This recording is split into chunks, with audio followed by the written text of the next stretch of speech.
Hi friends, welcome back to our YouTube channel Gautam commerce classes. पिछली video में हम लोग पढ़ रहे थे chapter 3 change in profit sharing ratio.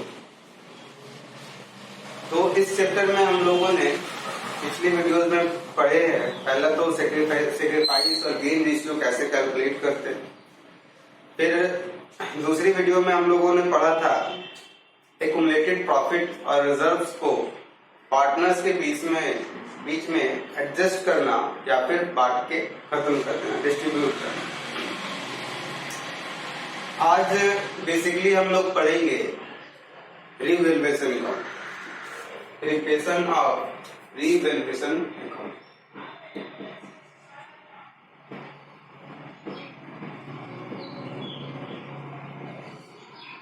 अब रीवैल्यूएशन दो वर्ड से मिलके बना है, एक है री और दूसरा है वैल्यू। मतलब क्या होता है ना, वैल्यू मतलब किसी भी चीज का एक प्राइस होता है, एक अमाउंट होता है कि हाँ इस प्रोडक्ट का, इस गुड्स का या इस एसेट का, इस लायबिलिटीज का इतना एक वैल्यू है। और री मतलब होता है दोबारा। तो इस अकाउंट में हम लोग करने क्या वाले हैं कि जो भी फर्म की एसेट एंड लायबिलिटीज होगी उसको हम लोग रीवैल्यू करेंगे, दोबारा से उसका फिर से प्राइस डिटरमाइन करेंगे और ये फाइंड आउट करेंगे कि रीवैल्यू के कारण फर्म को प्रॉफिट हो रहा है या लॉस हो रहा है। एक छोटा सा एग्जांपल लेते हैं। सपोज 1 अप्रैल 2015 में हम लोग एक लैंड हम लोग के बिजनेस में था जो कि 1 लाख का था। अब है 1 अप्रैल 2020, अभी भी वो लैंड हम लोग के फर्म में है, बिजनेस में है। तो हम लोग को ये अनुमान लगाना है कि 2015 में ये जमीन का रेट जो था वो 1 लाख था, क्या 2020 में भी 1 ही लाख होगा? तो नहीं हो सकता है, कुछ बड़ा होगा। एक अप्रॉक्स मान लेते हैं, हम लोग अप्रॉक्स मान लेते हैं कि इसका प्राइस 2 लाख के आसपास हो गया होगा। तो यहाँ पे हम लोग क्या किए, एसेट का रिवैल्यू किए और उस रिवैल्यू के कारण अगर हम लोग का क्या नजर आ रहा है, यहाँ पे 1 लाख का प्रॉफिट हो रहा है। तो लैंड तो मेरा 5 साल पहले 1 लाख का ही था, अब हो गया 2 लाख का, तो मेरा यहाँ पे 1 लाख का बेनिफिट हो गया। इसी तरह हम लोग एक कोई मशीनरी ले लेते हैं। 1 अप्रैल 2015 को इसका कुछ प्राइस था 50,000 और 2020 में इस मशीनरी का जो प्राइस है वो घट गया और हो गया 30,000। मशीनरी पे डिप्रिसिएशन चार्ज होता है, हम जैसे जैसे उसको यूज करते चले जाते हैं उसकी वैल्यू जो है वो कम होती चली जाती है। तो 2015 में 50,000 था और 2020 में उस मशीन का वैल्यू जो बच गया वो 30,000 का बच गया। तो फिर हम लोग क्या किए, एसेट को रिवैल्यू किए और इस केस में हमको 20,000 का लॉस हुआ। ठीक है, तो रिवैल्यूएशन अकाउंट में हम लोग क्या करते हैं कि जितने भी एसेट एंड लायबिलिटीज है उसकी रिवैल्यूएशन करते हैं। तो रिवैल्यूएशन करना कैसे है, तो उसको करना कुछ नहीं है, वो क्वेश्चन में रिवैल्यू करके दिया हुआ होगा। हम लोग को सिर्फ प्रॉफिट और लॉस फाइंड करना है। ठीक है, और एक बार हम लोग प्रॉफिट और लॉस को फाइंड कर लिए तो फिर उसको पार्टनर्स के बीच में बांट देंगे इन ओल्ड रेशियो। ठीक है, अब देखते हैं हम लोग पहले अकाउंट में कौन किधर जाने वाला है।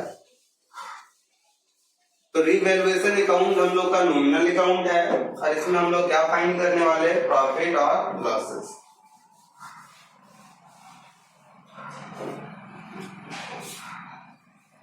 तो सपोज इस टाइप से कुछ अकाउंट बनेगा, ये हो गया credit side, debit side, particular amount particular amount. अब ध्यान क्या रखना है, ध्यान ये रखना है कि जब भी प्रॉफिट इंक्रीज होगा, जब प्रॉफिट होगा तो हम लोग क्रेडिट में नोट करेंगे, और जब भी कभी किसी ट्रांजेक्शन से लॉस होगा तो डेबिट में नोट करेंगे हम लोग। ये वो वाला रूल भी याद कर सकते हैं जो हम लोग पहले पढ़ चुके हैं कि प्रॉफिट बढ़े तो क्रेडिट और घटे तो डेबिट। तो अब किस किस सिचुएशन से प्रॉफिट हो सकती है और किस किस सिचुएशन से लॉस हो सकता है वो भी हम नोट कर देते हैं रफली बाय। अब देखिए मेरा एसेट है और एसेट का प्राइस अगर वैल्यू बढ़ जाता है तो हम लोग को प्रॉफिट होगा। तो अगर इंक्रीज हो जाता है, क्या है, increase in value of asset, अगर एसेट का वैल्यू बढ़ता है तो हम लोग का क्या होगा, प्रॉफिट होगा, क्रेडिट साइड जाएगा। और वही एसेट का वैल्यू अगर घट जाता है तो लॉस हो जाएगा, decrease in value of asset. तो यहाँ पे डिक्रीज इंक्रीज नहीं लिखेंगे। अगर मान लीजिए लैंड का प्राइस बढ़ा है तो हम लोग लिखेंगे बाय लैंड, घटा है तो to land value of asset. तो ये तो हो गया एसेट का। अब अगर लायबिलिटीज हो, ठीक है, लायबिलिटीज का मतलब क्या होता है, सिंपली देखा जाए तो लायबिलिटीज का मतलब कहीं ना कहीं रीपेमेंट का बात होता है। वहां पे हम लोग को पैसा वापस करना होता है, वो एक तरह का टेंशन होता है। अगर मान लीजिए किसी को 1 लाख देना था, अब 1,20,000 देना है, तो वहां पे लायबिलिटीज इंक्रीज किया 20,000 से, ठीक है, और उसके साथ साथ क्या हो गया, मेरे साथ उसके साथ साथ इंक्रीज करने के साथ साथ लॉसेस भी हुआ। क्यों, अब हमको ज्यादा पैसा देना होगा, ये मेरे लिए नुकसान। तो अगर कोई भी लायबिलिटीज इंक्रीज कर जाए, increase in value of liabilities, तो हम लोग डेबिट साइड दिखा लेंगे, क्यों, वो लॉस हो रहा है। और अगर उसकी वैल्यू कम हो जाती है,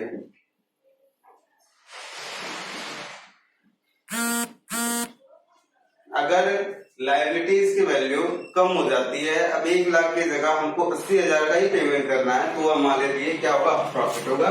तो उसको हम लोग क्रेडिट साइड नोट कर लेंगे। फिर 2 वर्ड और आती है, अनरिकॉर्डेड एसेट और अनरिकॉर्डेड लायबिलिटीज। वो भी इसी में फिट हो जाता है, लेकिन उसको सेपरेटली बुक में दिखाया हुआ है। अनरिकॉर्डेड एसेट का मतलब क्या होता है, अनरिकॉर्डेड एसेट वैसा एसेट होता है जिसको हम कभी अपने बुक्स में रिकॉर्ड करके नहीं रखेंगे, मतलब उसका कोई बैलेंस शीट में कोई जिक्र ना हो, और अगर रिवैल्यू करना हम लोग शुरू किए और अचानक पता नहीं कहीं से वो एसेट दिख जाता है कि हाँ ये हमारे फर्म में है और इसको हम लोग रिकॉर्ड नहीं किया, वो अनरिकॉर्डेड एसेट कहलाता है। तो जब भी हम लोग को कोई अनरिकॉर्डेड एसेट वैल्यू मिल जाएगा, अगर मान लीजिए फर्म में ऐसा एसेट मिल जाएगा जिसका रिकॉर्डिंग हम लोग बुक्स में नहीं किए हैं, इसका मतलब क्या है, हम लोग का एसेट बढ़ने वाला है। तो बढ़ेगा तो क्रेडिट में ही लिखेंगे, हम लोग यहाँ पे लिख सकते हैं बाय अनरिकॉर्डेड एसेट। अगर कोई ऐसा एसेट है हमारे पास जिसको हम लोग रिकॉर्ड नहीं किए हैं, अनरिकॉर्डेड एसेट, तो वो हम लोग का क्रेडिट साइड नोट कर देंगे। और सेम सिचुएशन आ जाएगा अनरिकॉर्डेड लायबिलिटीज के साथ। अगर कोई ऐसा लायबिलिटीज है जिसको हम लोग रिकॉर्ड करना भूल गए, और जब रिकॉर्ड करेंगे तो लायबिलिटीज का क्या हुआ, हम लोग का इंक्रीज कर जाएगा, इस कारण से वो लॉस हो जाएगा इन अनरिकॉर्डेड लायबिलिटीज, ठीक है। फाइनली हम लोग बैलेंस कर देंगे, जिस साइड का टोटल बड़ा होगा, दोनों साइड, मान लीजिए क्रेडिट साइड का बैलेंस बड़ा है तो दोनों साइड हम लोग टोटल नोट कर लिए, उसमें डेबिट साइड का टोटल को सब्ट्रैक्ट कर लेंगे, तो जो बैलेंसिंग फिगर आएगा वो नेट प्रॉफिट आएगा। और ये बात लेगा जो भी पार्टनर होगा, old partner in old ratio. अगर इधर घट के आता तो हो गया बाय नेट लॉस, और उसको भी ओल्ड पार्टनर ओल्ड रेशियो में बांट देगा। तो ये है रिवैल्यूएशन अकाउंट। आज हम लोग इस पे कोई क्वेश्चन बना के देखते हैं कि क्वेश्चन बनता कैसे है। इसका जनरल भी करना होता है हम लोग को, तो जनरल भी सिंपल है। एक क्वेश्चन हम लोग ले लेते हैं, क्वेश्चन नंबर 15। इस क्वेश्चन में बनाना है जनरल, तो सबसे पहले हम लोग लेजर बना देते हैं और उसके बाद उसका जनरल भी बना लेंगे।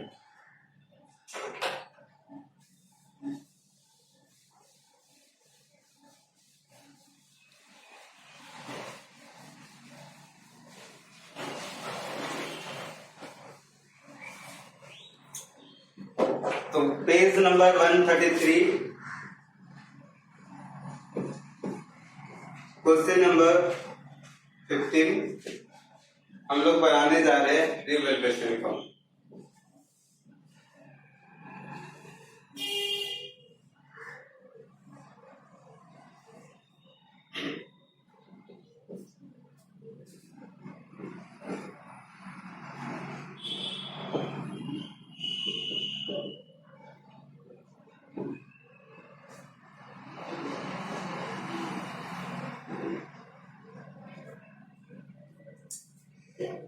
पहले क्वेश्चन को रीड कर लेते हैं। C and D who share profit equally, C और डी जो है वो प्रॉफिट को इक्वली बांट रहा है। Decided to share future profit in the ratio of 3:2। अब बोला वो लोग डिसाइड किया कि फ्यूचर में हम लोग 3:2 के रेशियो में प्रॉफिट को बांटेंगे। For this purpose asset and liabilities are were revalued as under. इस कारण से हम लोग क्या किए, एसेट और लायबिलिटीज को पहले ही रिवैल्यू कर लिए। अब फर्स्ट लाइन फर्स्ट सिचुएशन में दिया है बिल्डिंग विल इंक्रीज बाय 40,000। अब एक बात आपको और ध्यान क्या रखना है कि जो भी चेंज वैल्यू होगा वो ही हम नोट करेंगे। सपोज हम लोगों ने एग्जांपल लिया था, क्या लैंड था 1 लाख का, हो गया कितना 2 लाख, तो चेंज कितना आया है, सब दोनों के बीच में चेंज आया 1 लाख का। ठीक है, मशीनरी था 50,000 का, हो गया कितना 20,000 का, तो बीच में जो चेंज आया हम लोग का इस एसेट के प्राइस में वैल्यू में वो कितना का आया 20,000 का। तो जो भी चेंज प्राइस होगा, जो भी चेंज वैल्यू होगा वो नोट करेंगे हम लोग। ठीक है, तो building will increase by 40,000। Building का जो वैल्यू था वो इंक्रीज हुआ, तो सबसे पहले इंक्रीज हुआ, एसेट है, बिल्डिंग क्या है, एसेट है, इंक्रीज हुआ, कहां पे नोट करेंगे, क्रेडिट साइड बाय बिल्डिंग। ठीक है, अब लिखा हुआ है कितना से इंक्रीज हुआ, तो 40,000 से इंक्रीज हुआ। यहाँ पे चेंज वैल्यू दिया हुआ है कि हम लोग का बिल्डिंग का प्राइस जो है 40,000 से इंक्रीज कर गया। ठीक है, furniture and creditor will decrease by 4,000 and 2,000। Furniture हम लोग का एसेट है, और एसेट और क्रेडिटर, सॉरी फर्नीचर और क्रेडिटर दोनों घट रहा है, तो पहले एक करके लेंगे हम लोग। फर्नीचर क्या है, एसेट है, और उसका प्राइस घट रहा है, तो क्या हो गया हम लोग का लॉस हो गया फर्नीचर। ठीक है, कितना से प्राइस घट गया, तो डिक्रीज बाय 4,000। फर्नीचर घटा है 4,000 से। ठीक है, उसके साथ साथ था क्रेडिटर्स। क्रेडिटर्स मतलब लायबिलिटीज जिससे हम लोग उधार सामान खरीदते हैं। अब वो भी घटा 2,000 से, तो इसका बेनिफिट क्या होगा, अब हमको कम पैसा देना होगा, लायबिलिटीज क्या होगा डिक्रीज कर रहा है, तो उस केस में हम लोग का क्या हो गया, प्रॉफिट हो गया बाय क्रेडिटर। रीजन लिख दिया हम लोग। उसके बाद हम लोग लिखेंगे कितना घट गया, वैल्यू जो उसका घटा हुआ है वो 2,000 का घटा। ठीक है, उसके बाद unrecorded liabilities is to be recorded now at 6,000। बोला कोई एक लायबिलिटीज था जिसको हम लोग रिकॉर्ड नहीं किए थे, अनरिकॉर्डेड लायबिलिटीज।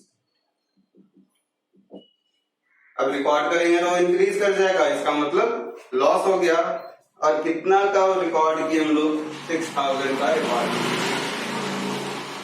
ठीक है, उसके बाद लास्ट लाइन में लिखा हुआ है the balance of general reserve was 40,000 and profit and loss account so A debit balance of 20,000। तो ये रिजर्व है, अब प्रॉफिट एंड लॉस अकाउंट का बैलेंस है, तो इसका हम लोग जनरल करके इसको डिस्ट्रीब्यूट कर देंगे और इसका जो एडजस्टमेंट है वो जाएगा पार्टनर्स कैपिटल अकाउंट।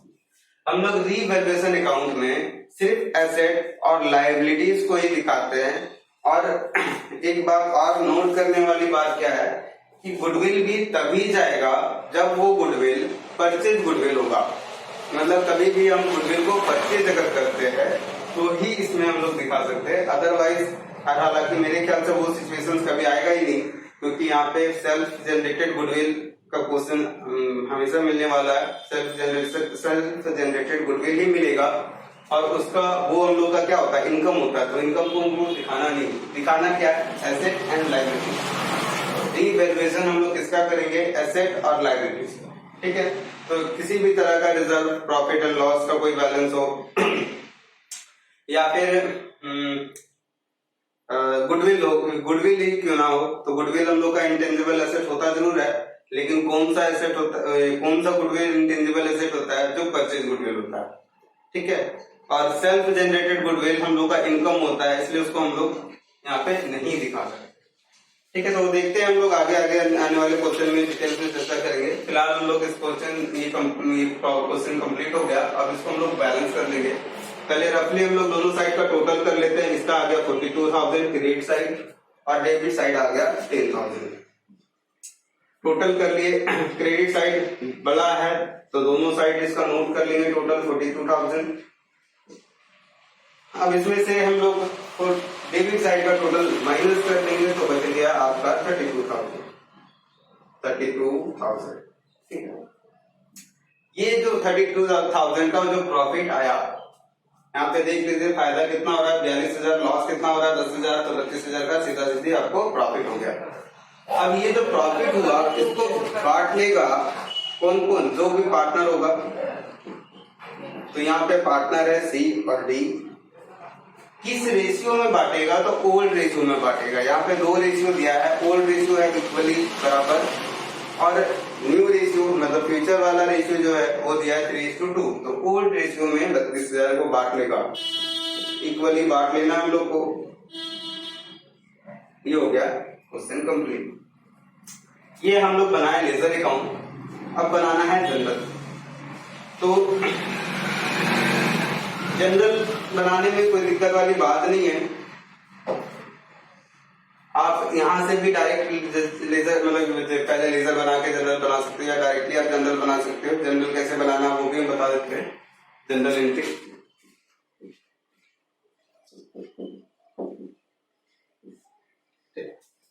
सबसे पहले बिल्डिंग इंक्रीज किया, बिल्डिंग क्या है, एसेट है, तो एसेट जब भी बढ़ेगा तो हम लोग डेबिट में लिखेंगे।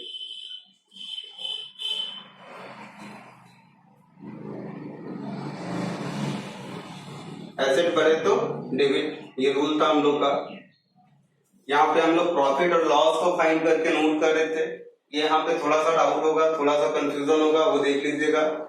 यहाँ पे बिल्डिंग का दाम बढ़ा था जिसके कारण प्रॉफिट हुआ था, तो हम लोग प्रॉफिट और लॉस को इस अकाउंट में डिटरमाइन कर देते हैं कि इस ट्रांजेक्शन से प्रॉफिट हो रहा है या लॉस हो रहा है। अगर प्रॉफिट हो रहा है तो क्रेडिट साइड और अगर लॉस हो रहा है तो डेबिट साइड। तो क्या हुआ था, बिल्डिंग का दाम बढ़ जाने से हम लोग का प्रॉफिट हुआ था। प्रॉफिट किस कारण से हुआ, तो उसका रीजन दिए कि हाँ बिल्डिंग कितना प्रॉफिट हुआ, तो 40,000। अब जनरल में ऐसा कुछ नहीं करना, जनरल में साफ साफ बिल्डिंग का दाम बढ़ गया, बिल्डिंग क्या है, एसेट है, तो एसेट को हम लोग डेबिट में दिखा दिए। अब दूसरा बैलेंसिंग फिगर आ जाएगा आपका रीवैल्यूएशन अकाउंट। दूसरी साइड का तो टेंशन ही नहीं लेना, कितना 40,000। उसके बाद फर्नीचर का दाम घट गया था, तो फर्नीचर क्या है, एसेट है, तो इसको हम लोग नोट करेंगे क्रेडिट साइड और डेबिट में आ जाएगा रीवैल्यूएशन।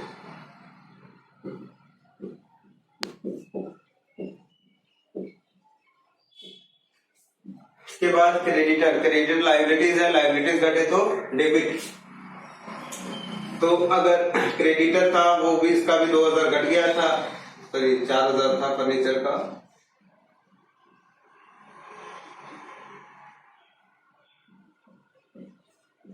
एक साइड चला जाएगा रिवैल्यूएशन। इसके बाद एक अनरिकॉर्डेड लायबिलिटीज हम लोग को मिला था, तो लायबिलिटीज इंक्रीज हुआ, उस केस में क्या होगा, जब भी लायबिलिटीज इंक्रीज करे तो हम लोग क्रेडिट में लिखेंगे, क्या लिखेंगे, अनरिकॉर्डेड लायबिलिटीज।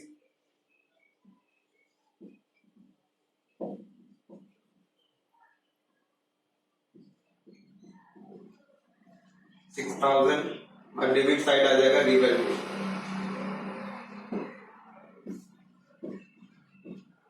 ठीक है, इसके बाद हम लोग क्या करेंगे, जो ये वाला प्रॉफिट वाला एंट्री था वो भी कैलकुलेट करेंगे।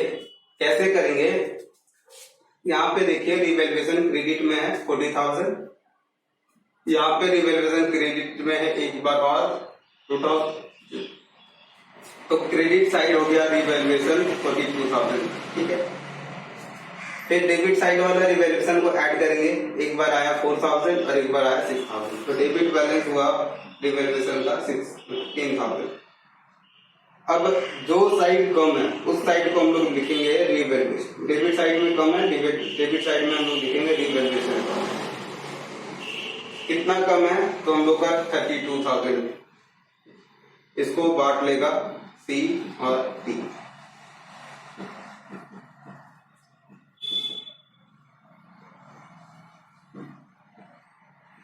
किस रेशियो में, इक्वली।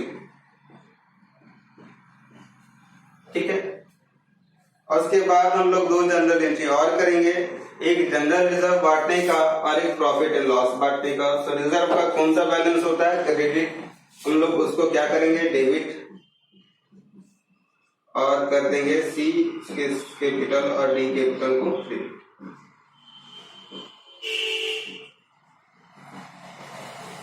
जनरल रिजर्व का बैलेंस है 40,000, तो इक्वली बांटेगा ये लोग।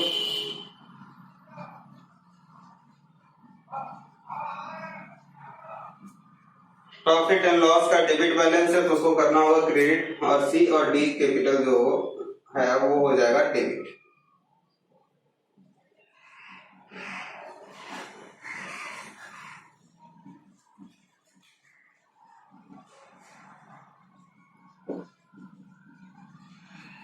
प्रॉफिट एंड लॉस का जो बैलेंस था 20,000 का था, और इसको इक्वली इन लोग बांट लेगा 10,000। तो ये दो एंट्री आप लेजर अकाउंट बनाए तो भी आपको करना होगा। एडजस्ट किए हैं रिजर्व और प्रॉफिट एंड लॉस का बैलेंस को। तो ये हो गया क्वेश्चन नंबर 53।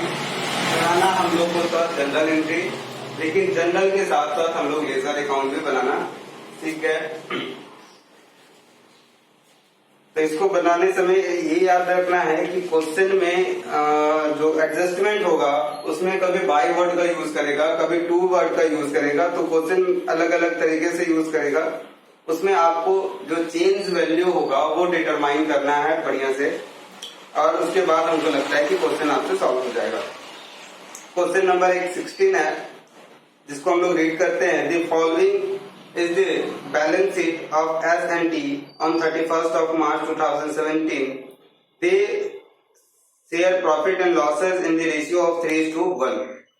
बैलेंस शीट दिया हुआ है एस और टी का 31st of March 2017 का बैलेंस शीट है, और उन लोग उस समय जो है वो उन लोग का जो रेशियो है वो 3:1 का है। They decided that in future they will share profit equally. अब ये लोग डिसाइड क्या कर लिया कि फ्यूचर में प्रॉफिट को इक्वली बांटेंगे। अब बैलेंस शीट में बहुत सारा आइटम दिया हुआ है, क्रेडिटर्स है, बिल्स पेबल है, प्रॉफिट एंड लॉस है, जनरल रिजर्व है, कैपिटल है। ठीक है, इधर बिजनेस प्रीमिसेस है, asset side, furniture, stock, book डेब्ट, bills receivable, cash at bank, cash in hand. तो ये सारी चीजें बैलेंस शीट में दी हुई है। अब देखिए क्या बोला, on the date of change in profit sharing ratio they decided that, जिस दिन प्रॉफिट शेयरिंग रेशियो चेंज हुआ उस दिन डिसाइड किया गया, क्या किया गया, the value of business premises be appreciated by 20%। Appreciated मतलब इंक्रीज करना होता है, बढ़ाना होता है। तो वैल्यू जो है बिजनेस प्रीमिसेस का उसको हम लोग को 20% से एप्रिसिएट मतलब बढ़ा देना, इंक्रीज करना है। Stock and furniture to be reduced by 10%। Stock और फर्नीचर दोनों का जो वैल्यू है वो 10% रिड्यूस करना है, घटा देना है। A reserve of 5% to be created for doubtful डेब्ट ऑन बुक डेब्ट। बुक डेब्ट को ही डेटर बोलते हैं, तो डेटर का 5% का हम लोग का रिजर्व क्रिएट करना है कि वो पैसा डूब जाएगा,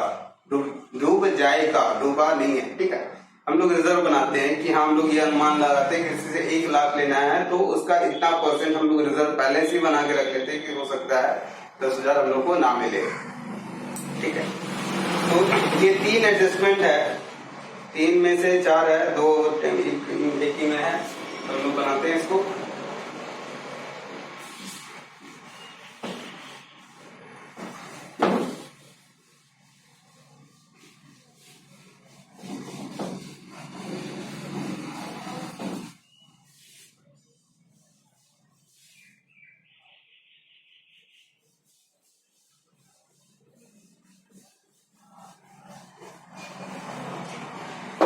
क्वेश्चन नंबर है 16।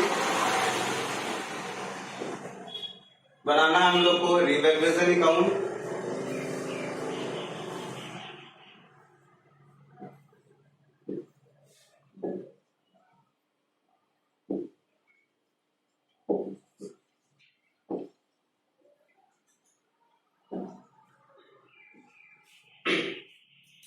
पहला क्या है, हम लोग को बोला गया बिजनेस प्रीमिसेस का वैल्यू बढ़ा देना है 20% से। तो बिजनेस प्रीमिसेस हम लोग का एसेट है और उसका वैल्यू अगर बढ़ गया तो उसके कारण क्या होगा, प्रॉफिट हो जाएगा।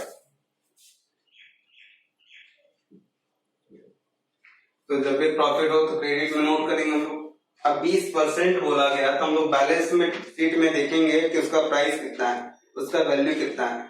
तो बिजनेस प्रीमिसेस का वैल्यू बैलेंस शीट में दिया हुआ है 1 लाख। 1 लाख का 20% इंक्रीज हुआ मतलब 20,000।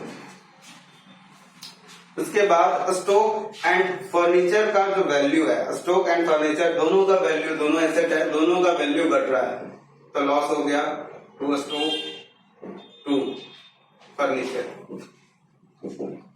और दोनों का वैल्यू जो है वो 10% घट रहा है दोनों का। तो स्टॉक हम लोग का है 80,000 का, उसका 10% आएगा 8,000, 8,000।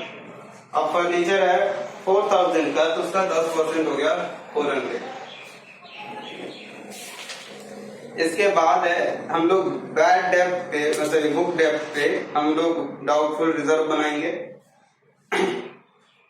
तो रिजर्व क्या होता है, लायबिलिटीज होता है।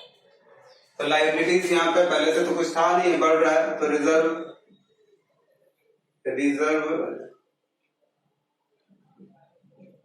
फॉर डाउटफुल डेब्ट, ये हमेशा हम लोग का डेटर पे ही बनता है। डेटर का एक और नाम है बुक डेब्ट, जो कि इस क्वेश्चन में बुक डेब्ट के नाम से ही दिया है। 64,000 का बुक डेब्ट है, तो इसका 5% अगर हम लोग कैलकुलेट करें तो 64,000 का 5% 3,200 आएगा। Question solve. अब हम लोग क्या करेंगे, बैलेंस कर लेंगे। इधर का टोटल ही बड़ा होने वाला है, इधर का टोटल आया था 20,000, इधर का आया 11,600। तो दोनों साइड बड़ा वाला टोटल नोट कर लेंगे। अब इसमें से छोटा वाला टोटल घटा सब्ट्रैक्ट करके हम लोग निकाल लेंगे 8,400। ये देखिए 20,000 का हम लोग का प्रॉफिट हुआ, उसमें से 11,600 का लॉस हुआ, तो हम लोग का क्या आ गया, प्रॉफिट बच गया। कितना बच गया प्रॉफिट, तो 8,400 का प्रॉफिट बच गया, जिसको एस और टी बांटेगा इन ओल्ड रेशियो। और ओल्ड रेशियो क्वेश्चन में दिया है 3:1 का, तो 3:1 को बांटेंगे जब, तो ये आ गया 6,300 इसके हिस्से में और 2,100 इसके हिस्से में। ये हो गया क्वेश्चन कंप्लीट। तो